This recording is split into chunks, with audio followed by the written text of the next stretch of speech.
Hi, I'm astrologer Michael Bartlett.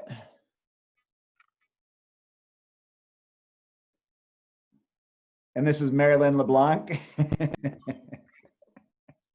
And this is Deep Dive with Hi, New Michael. Perspectives. Hi, Merrylin. How you doing? It felt like I felt like we were frozen in the middle of diving, Nice.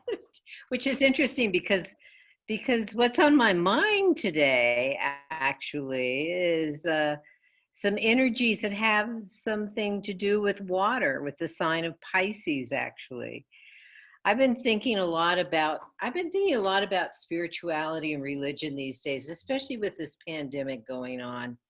And there were a few months ago we did have some religious issues come up around people being able to congregate and practice as they wanted to practice and so forth and it just made me think again about it. So I thought it would be good to just give our thoughts about the differences between religions and spirituality, because I have encountered a lot of what I would consider spirituality these days while pretty much in isolation and only grocery shopping contact for the most part with people and a few other occasions, but not much. But I would say that these times are bringing out the spiritual nature of humans quite a bit.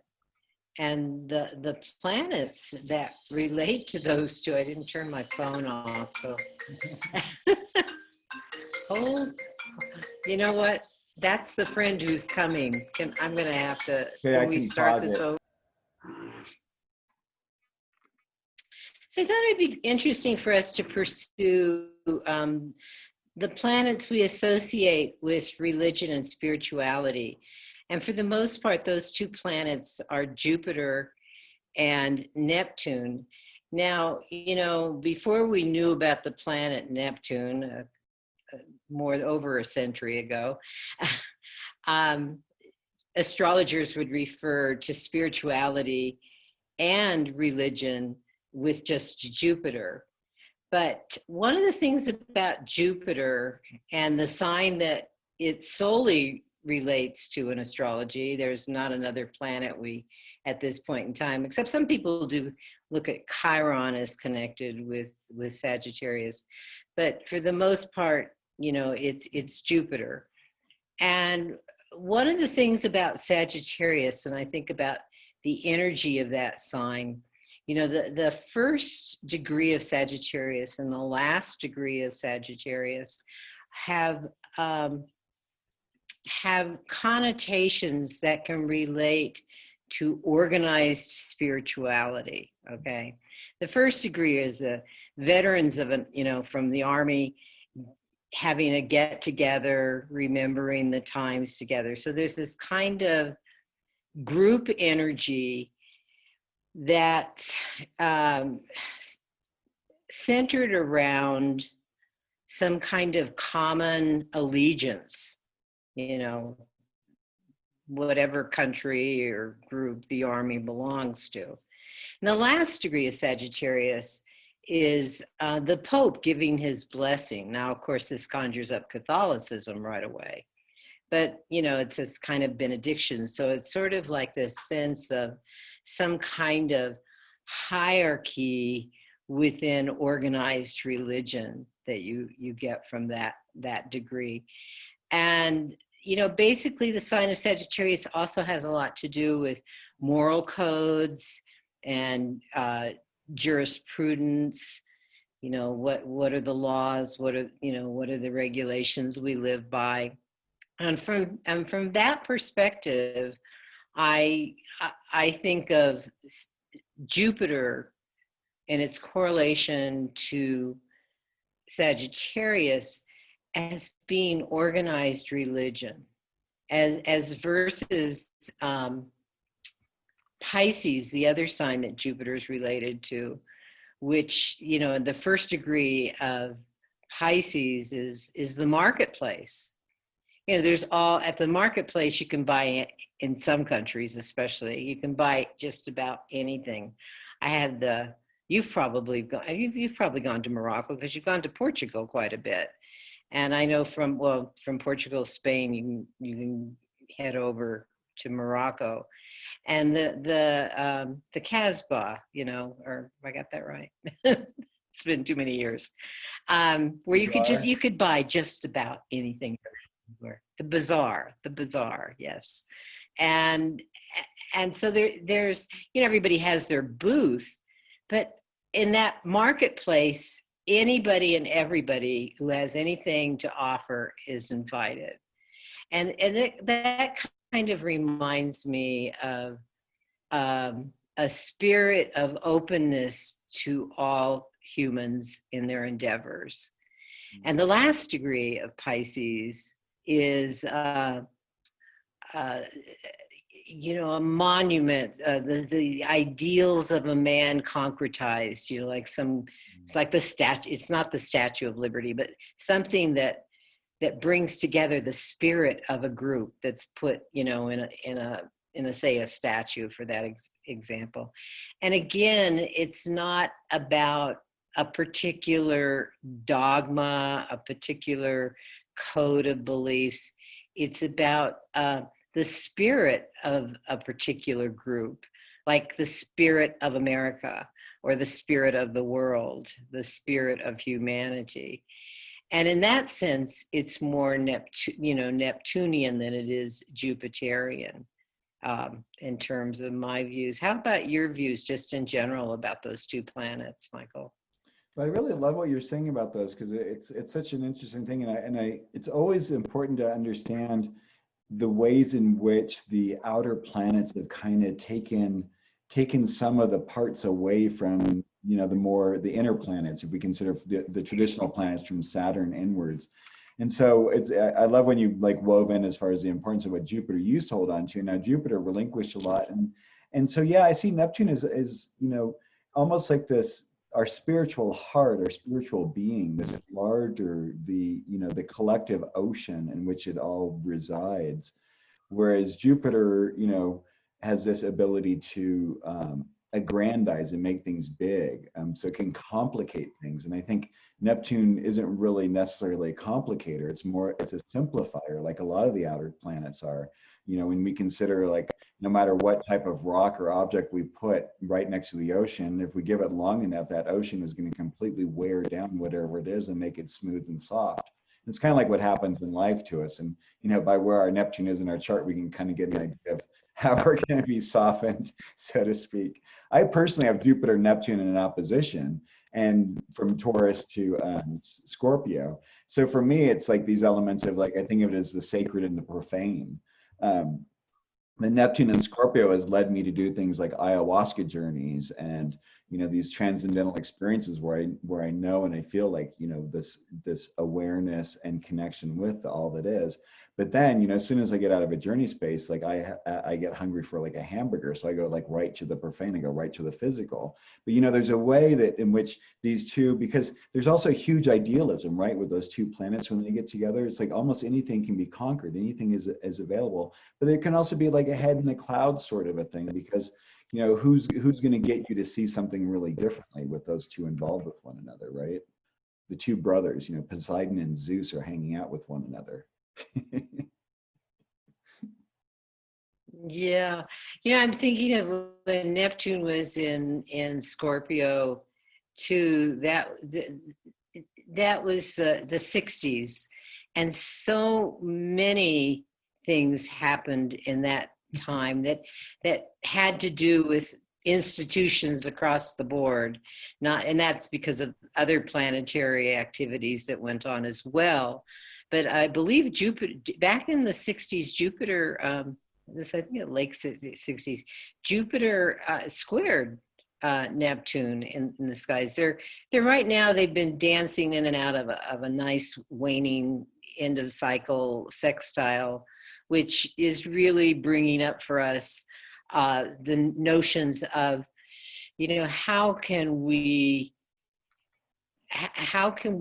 improve the human condition on this planet for everybody. And that's partly why I brought up the whole notion of COVID at the beginning, because it certainly conjures up that conditions aren't optimal right now. And if this is going to become sort of, hopefully not totally, like the new normal, there's a lot of room for innovation. Of course, that's where we would need the planet Uranus to step in, perhaps, and say, you know, here's something we could do differently. Let's try this. Well, But that's what's wonderful. that So I was going to say that's what's wonderful about yeah, it, because you know but we've got Jupiter and Capricorn, and you got Neptune and Pluto. So I mean Neptune and Pisces. So there's the sextile relationship, the earth and the water. It's muddy. It creates things. It allows for things. But like you said, it's the waning part. So it's the ending of the cycle. So it's this time of letting go and nurturing and everything. And we're having to let go of so many of these old ideas and ideals about things. You know, now we're seeing the importance of Black Lives Matter.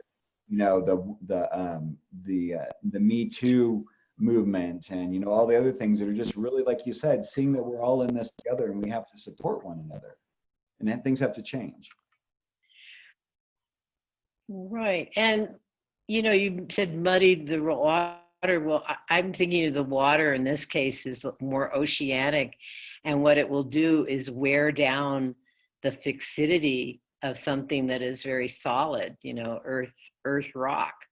You know, the ocean erodes the rocky cliffs eventually. And matter of fact, we're recording this on a Friday morning, and in the news this morning, there was information about shrinking coastlines, like Monterey Bay in California, old stomping grounds, going into the sea, and parts of San Francisco. They're finding that in coastal areas, the ocean is starting to, you know, sort of bring things in, eroding to some extent, which is one of the effects of climate change.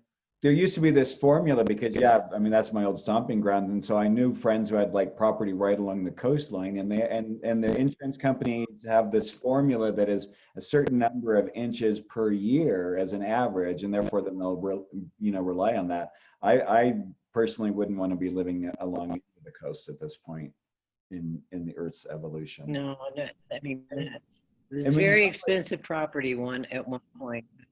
Very expensive. But the other thing you talk about too, but now we've got Uranus in Taurus as well. So I mean, it's a really good time. I mean, this is a time for really kind of shaking it up and making things a little different. I think we have an opportunity for things to evolve in a way that is meeting more of the demands of what people need on the planet. Right.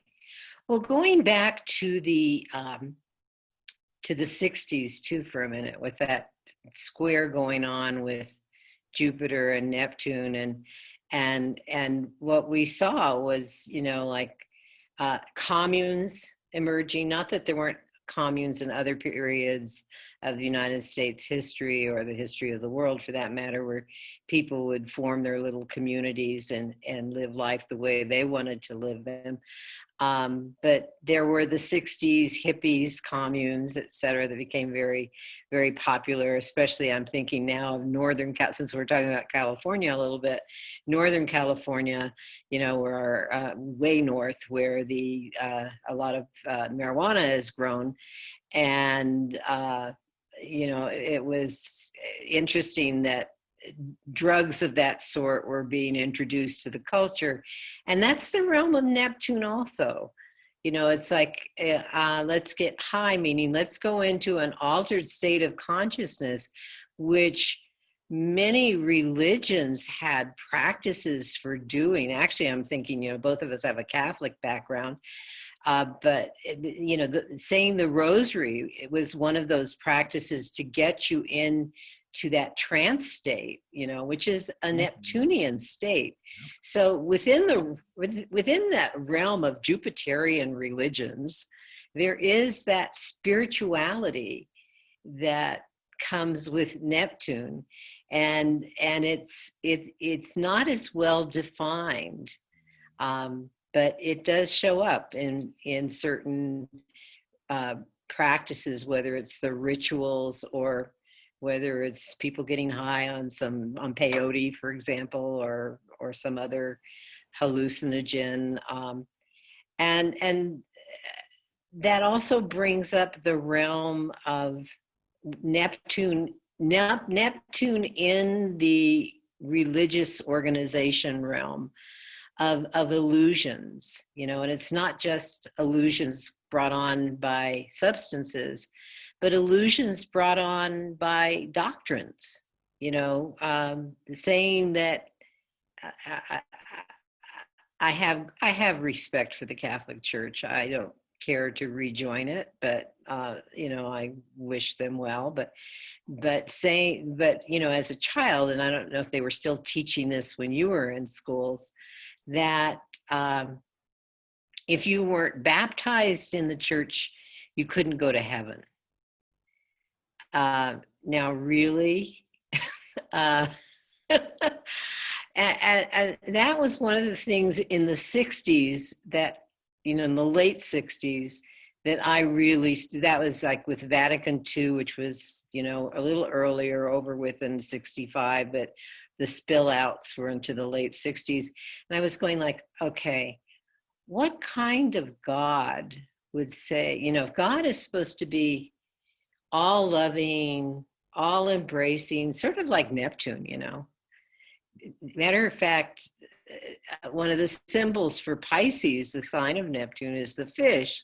And one of the signs used for the Christ in Christianity was the fish as well. And referring to the Neptunian age, we could get into ages in that regard too. But this whole notion of being taught that God was all loving, what kind of all loving person would not let somebody in? You cannot join this club called heaven because you weren't baptized, but you led a very good life. You hardly, the wrong that you might have done was kill ants because you stepped on them or something of that sort. So it just, the irrationality of the Neptune world is what I'm saying.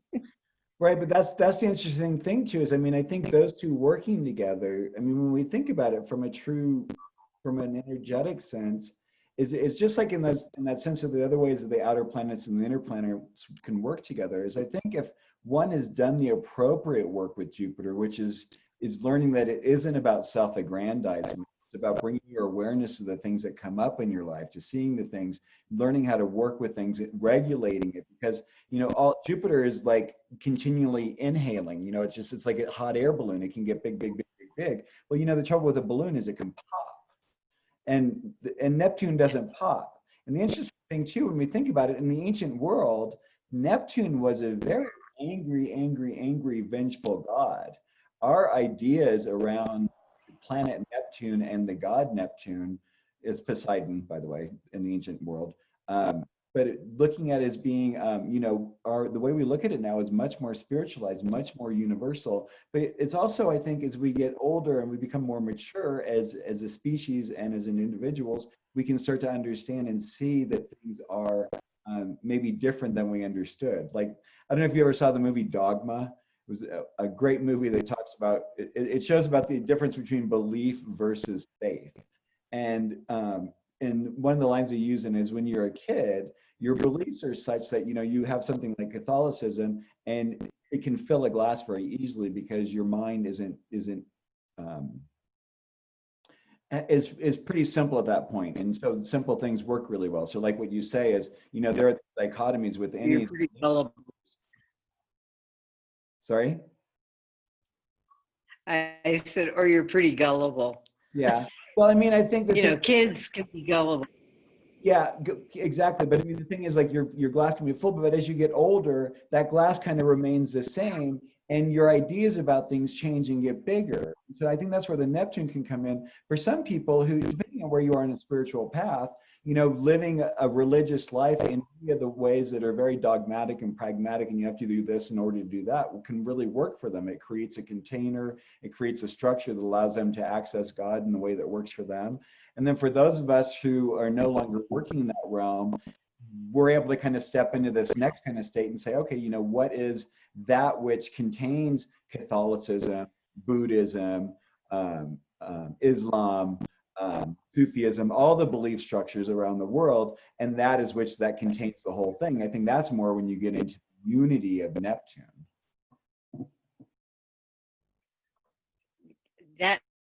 That point brings up for me a pursuit of information that I'm involved in right now, which has to do with near-death experiences.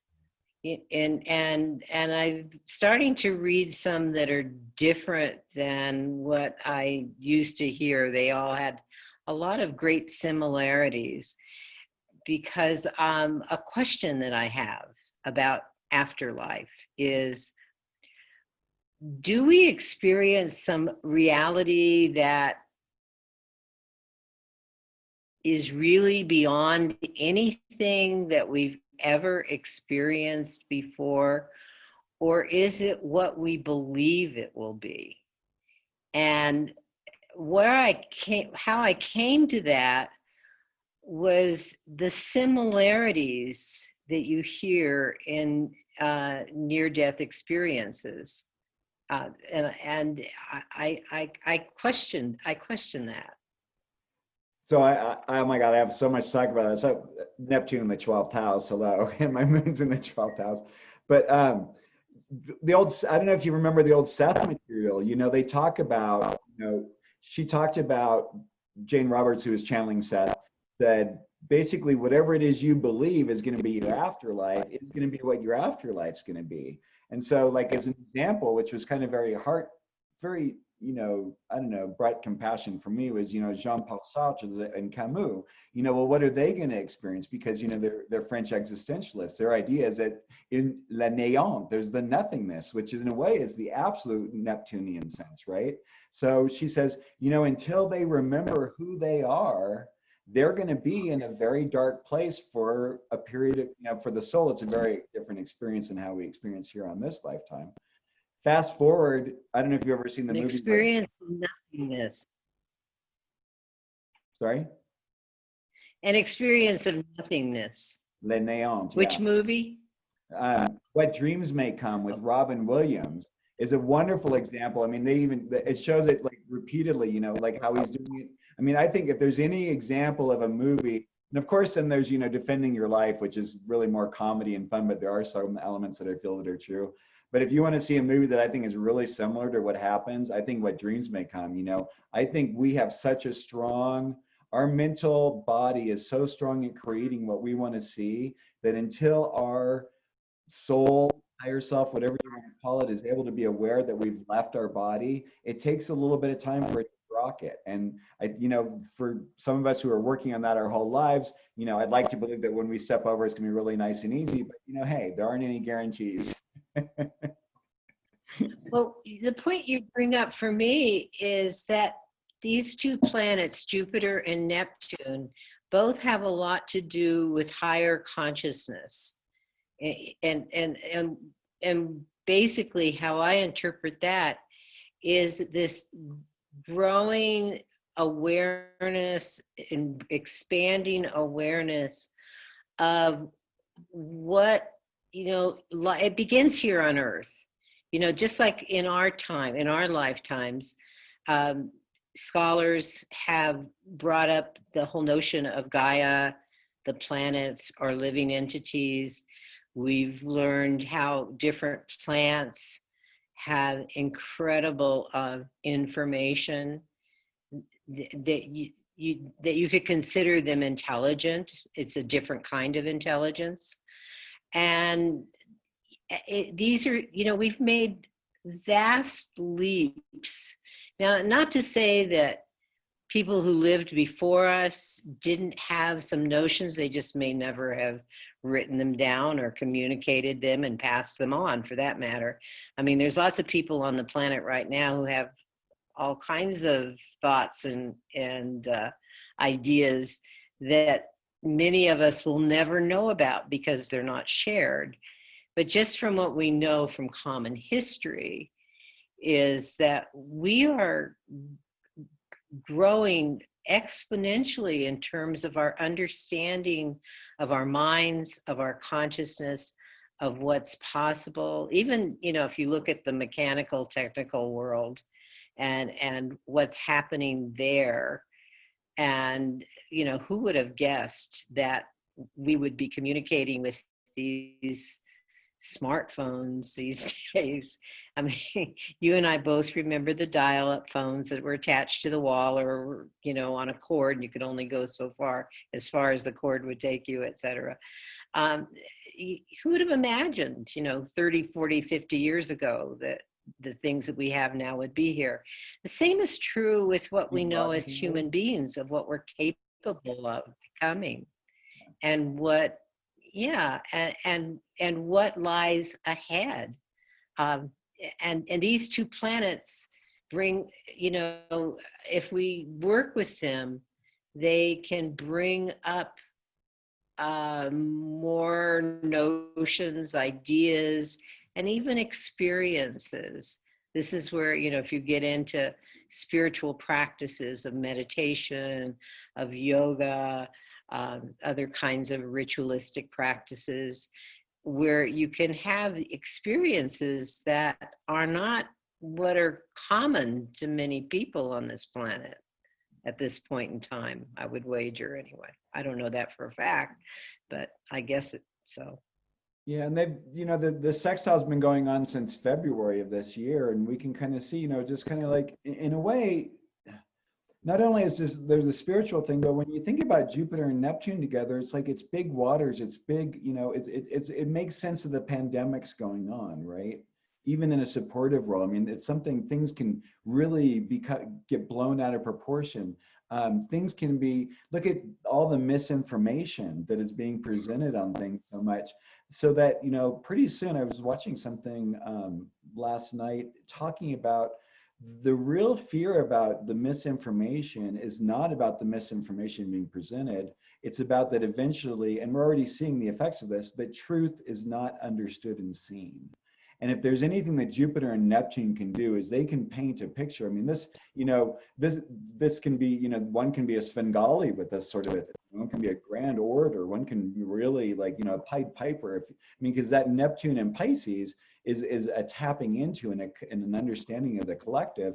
And then, you know, Jupiter in Capricorn, I mean, that's, if that isn't like a corporate, you know, someone, you know, someone who's like kind of going like, oh, I wonder if we take a little bit of this magic, if we use this understanding.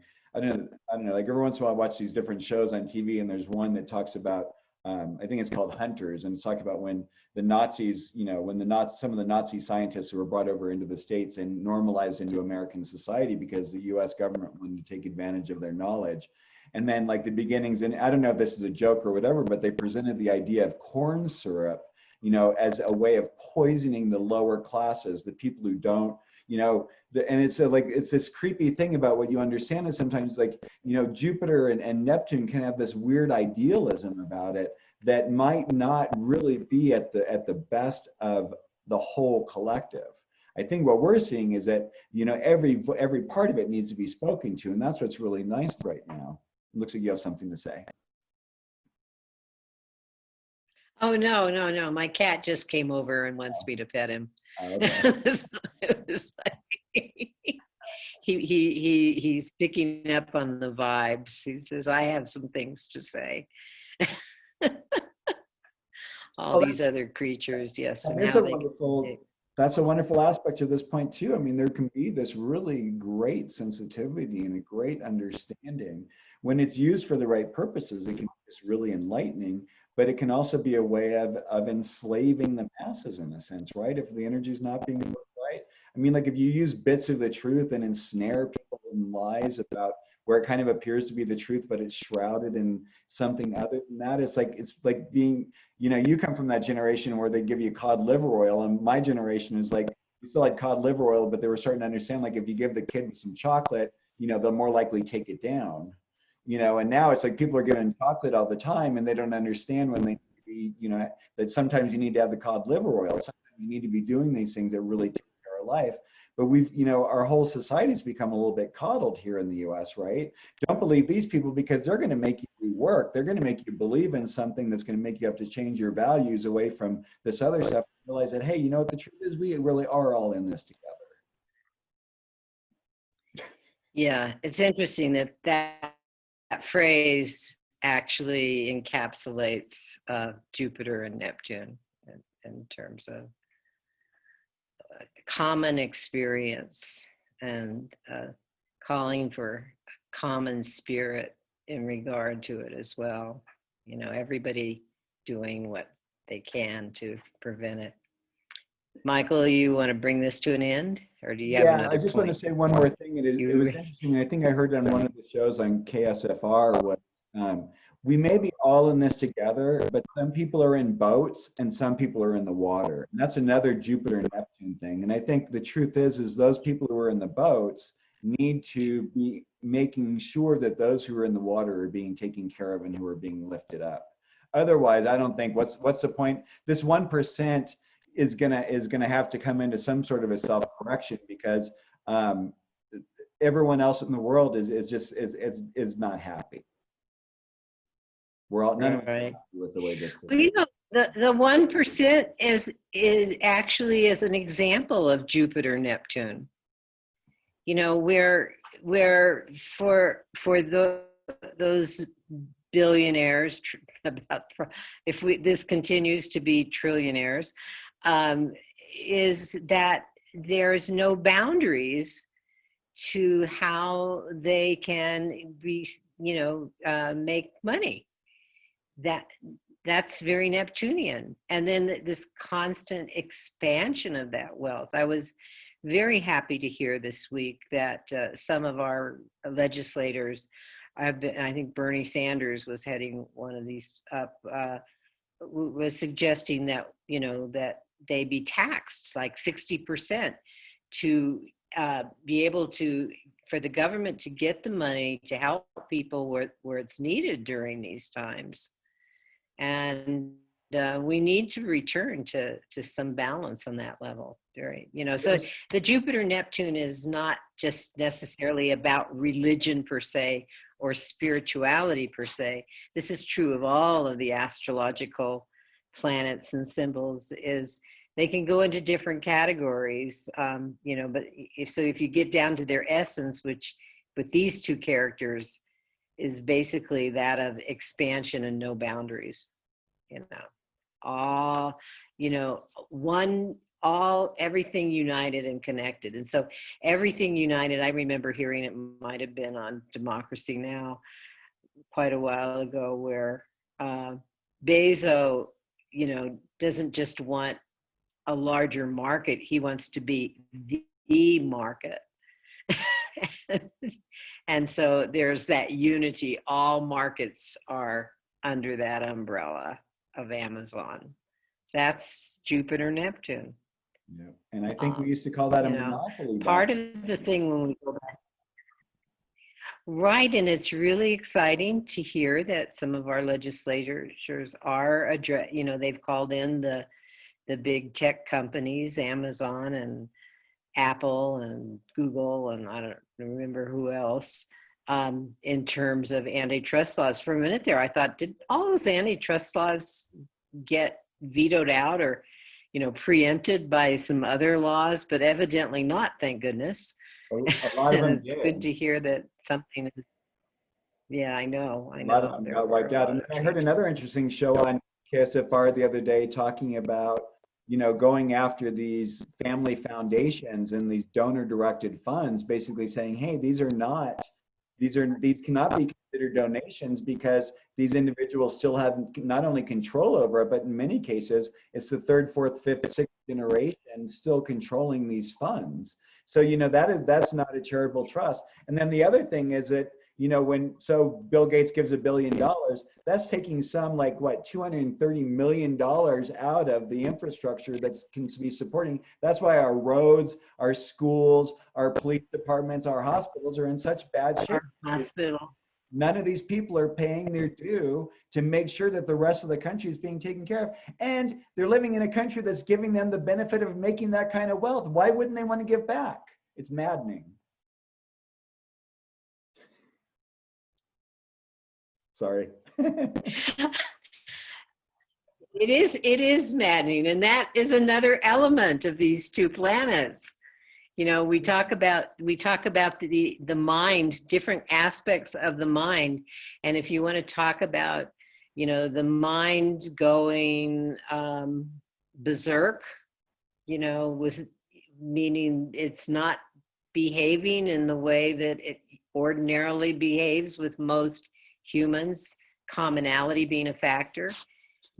Those altered states of mind into what we call psychological problems are also part of this realm, not just religion and beliefs. But, you know, the commonality is assumptions too, for, you know, in any of these areas that we've just brought up recently beyond religions and beliefs and spirituality. It all boils down to a bunch of assumptions. For example, the assumption that what humans are here for is to make the most of what they can. And in this day and age, that means make the most money. So find a job that's going to make you the most money, not something that you have a passion or a longing or care about, just what's going to make you the most money. I mean, that's Jupiter's realm, and it's Neptune's realm, because sometimes in trying to do that, you start conning people, deceiving people. That's Neptune's realm. So we could cover a lot of territory with these two planets. Well, I like that you bring up the idea of mind, because it's funny, because I actually do consider Jupiter to be a mind planet, you know, in addition to Mercury is kind of like the way that one thinks and processes things. But Jupiter's, you know, when all those things you're talking about, you know, when we think about it, it rules the ninth house, you know, which is education and foreign travel. These are larger concepts. It's the ability to take the ideas, you know, we're taking the ideas, the dictionary in Gemini, and we're going into Sagittarius, and we're making sentences and paragraphs and making an encyclopedia. So it's like, it's this ability to structure. And so it's this different level of mind. You know, Mercury's a little more body, kind of instinctual mind. Jupiter's a little more kind of, again, the higher mind. And then Neptune's like that, the disembodied mind. It's one of those higher ideas. It's where spirit can come through to us in a way. And especially if Jupiter and Mercury are working in a nice way. I have them in a grand trine with one another, so it works out really nicely. So that it's like they have a place where they can land with one another, or a grand trine in opposition. Right. So I'm reading this book right now where by this neurosurgeon, I think I mentioned it in a previous talk that we did. Alexander is his last name. And, you know, he talks about when he was, you know, learning about neurology, et cetera, it was like the mind dies with the brain when the brain, and what he's discovering after recovering from this coma that no one thought he would recover from is that a lot of even the neuroscientists, although they don't talk about it so much, actually do believe that there's something else when it comes to consciousness that doesn't seem to be as connected to our brain and all the synapses, et cetera, that go on to help us know what we know and communicate what we communicate, but that there's something about consciousness that seems, you know, related to the mind, that seems more related to the concept of soul, that doesn't often come into our scientific discussions in these times. And yet there are scientists out there that do address it, you know. I mean, even Einstein talked about things that were more soul related at times. well, he was an esotericist, but I mean, they still haven't been able to explain why we weigh 22 grams less, just like slightly less than an ounce, you know, when we pass on. So, I mean, there's another thing, you know, what is that escapes from the body? It's very intriguing. Well, on that note, On that note, let's escape from Zoom. Well, thank you so much, Merrylin, for another wonderful show. If anyone wants to reach you, how do they reach you? Oh, 505-690-1878. Or you can email me at MerrylinLeBlanc@gmail.com or moonwise@ksfr.org. There's 2 emails. I am working on a website, and I just, I have to allow my Neptune and Jupiter their own time frame. This week, I had some brilliant ideas about it, and I had to admit that I should not be saying, "Come on, get it over with, get it done." There is those 2 planets actually tell us that we need to not get too Saturnian in terms of having things done within a certain time frame. That's my excuse. Perfect. Michael. And you can reach me at 505-690-3860 or visit my website at coremichael.com, CORE Michael.com. Thank you so much and have a great day. Thanks, Merrylin.